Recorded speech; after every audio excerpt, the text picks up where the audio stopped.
आज का जो मेरा टॉपिक है समबाहु त्रिभुज, जिसे इंग्लिश में इक्विलैटरल ट्रायंगल कहा जाता है।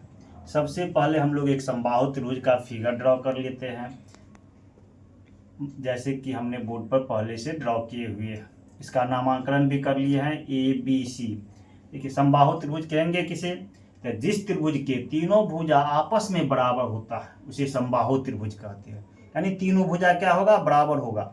इस भुजा की लंबाई को A ले लिए तो ए भी भुजा की लंबाई क्या होगा? A होगा, और इस भुजा की भी लंबाई A होगा। यानी तीनों भुजा की लंबाई आपस में बराबर होंगे। उसके बाद क्या करते हैं? शीर्ष A से BC आधार पर क्या करते हैं? लंब डाल देते हैं, जिसे ऊंचाई या शीर्ष लंब कहेंगे। ये लंब डाल दिए।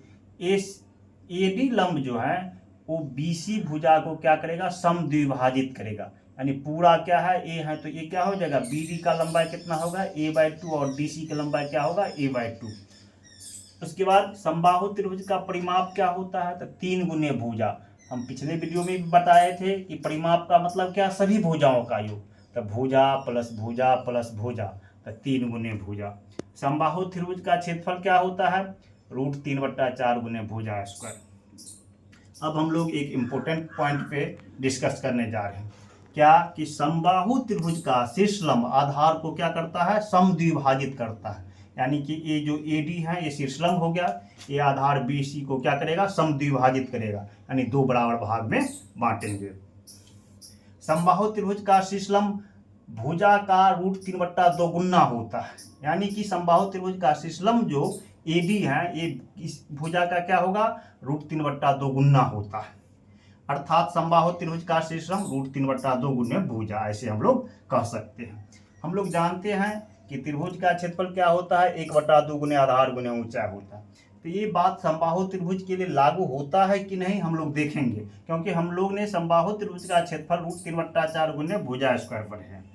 तो यहाँ पर देखिए हमने लिखा समबाहु त्रिभुज का क्षेत्रफल 1/2 गुने आधार गुने ऊंचाई। इस त्रिभुज में देख लीजिए 1/2 आधार क्या है? A है, और ऊंचाई क्या होता है? यानी शीर्षलंब क्या होता है? √3/2। तो यहाँ पे A दिए, √3/2 गुने A दिए।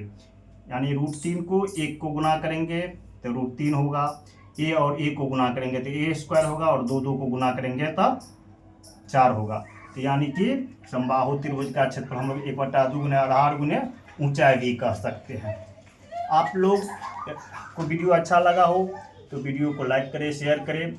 अगला टॉपिक हम लोग समबाहु त्रिभुज का ऊंचाई उनके भुजा का √3/2 गुना कैसे होता है उस पर विचार विमर्श करेंगे।